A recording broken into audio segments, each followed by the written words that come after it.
સુરતમાં અલથાણ ભીમરાડ રોડની નવી બંધાતી બિલ્ડિંગમાં ટાઇલ્સ ફિટિંગનું કામ કરતા કારીગરના પ્રજ્ઞાચક્ષુ પત્નીને ચાલ આપણે ગેમ રહીએ એમ કહી મોઢું દબાવી યુવકે દુષ્કર્મ આચર્યું હતું.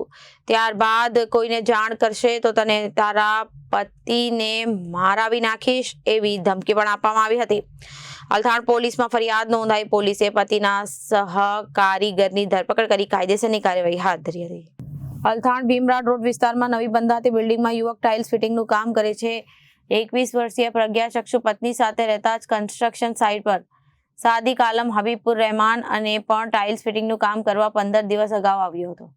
મહિલા આલમને જોઈ શકતી નથી, પરંતુ તેની સાથે વાતો કરતો હોવાથી તેના અવાજથી આલમને ઓળખી હતી. ગત 10 જાન્યુઆરી સવારના 9 વાગ્યાના અરસામાં આલમ મહિલાના રૂમમાં જઈ ચાલ આપણે ગેમ રમીએ એમ કહીને એમના મોઢા પર હાથ મૂકી દુષ્કર્મ આચર્યું હતું.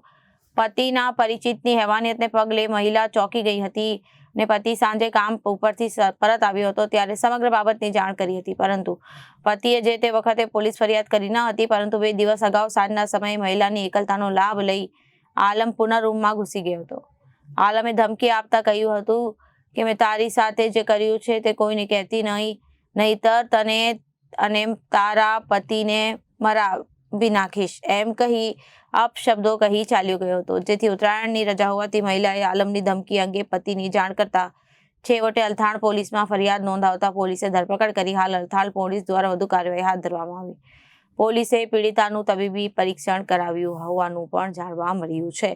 Bureau report Janadesh news.